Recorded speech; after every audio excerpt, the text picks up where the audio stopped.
आज हम समझेंगे महाभारत एरा के पॉलिटिकल डेवलपमेंट्स। महाभारत केवल एक महाकाव्य नहीं, बल्कि प्राचीन भारतीय राजनीतिक और सामाजिक परंपराओं को समझने का भी महत्वपूर्ण स्रोत है। हालांकि इसमें अलग अलग समय की परतें शामिल हैं, इसलिए इसके विवरणों को आर्कियोलॉजिकल और अन्य टेक्सचुअल एविडेंस के साथ आलोचनात्मक रूप से देखना जरूरी है। इस काल को सामान्यतः लेटर वैदिक एज से जोड़ा जाता है। उस समय भारत में केवल एक प्रकार की राजनीतिक व्यवस्था नहीं थी, बल्कि किंगडम्स, ट्राइबल पॉलिटीज और गणा संघ जैसी विभिन्न व्यवस्थाएं मौजूद थीं। हस्तिनापुर, इंद्रप्रस्थ, पांचाल और मथुरा जैसे क्षेत्र महत्वपूर्ण राजनीतिक केंद्रों के रूप में सामने आते हैं। सबसे पहले बात करते हैं कुरु पॉलिटिकल पावर की। कुरु राज्य लेटर वैदिक काल की महत्वपूर्ण राजनीतिक शक्तियों में से एक था और महाभारत की परंपरा में हस्तिनापुर इसका प्रमुख केंद्र माना जाता है। कुरु पांचाल क्षेत्र राजनीतिक और सांस्कृतिक विकास का महत्वपूर्ण केंद्र बना। कुरु वंश के भीतर कौरवों और पांडवों के बीच संघर्ष महाभारत की केंद्रीय राजनीतिक कहानी है और कुरुक्षेत्र युद्ध इसी डायनेस्टिक कॉन्फ्लिक्ट का प्रतीक है। अब समझिए इंद्रप्रस्थ का उदय।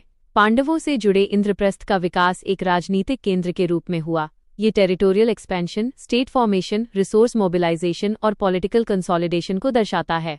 वहीं राजसूय यज्ञ राजनीतिक प्रतिष्ठा और सर्वोच्चता की आकांक्षा का प्रतीक था।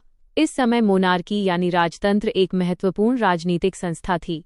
राजा का कार्य केवल युद्ध करना नहीं था, बल्कि प्रजा की सुरक्षा, न्याय व्यवस्था बनाए रखना, राजस्व संग्रह, प्रशासन और कूटनीति भी उसकी जिम्मेदारियां थीं। राजा की सत्ता धर्म और राजधर्म से जुड़ी थी, यानी शासक से अपेक्षा थी कि वह न्यायपूर्ण और नैतिक शासन करे।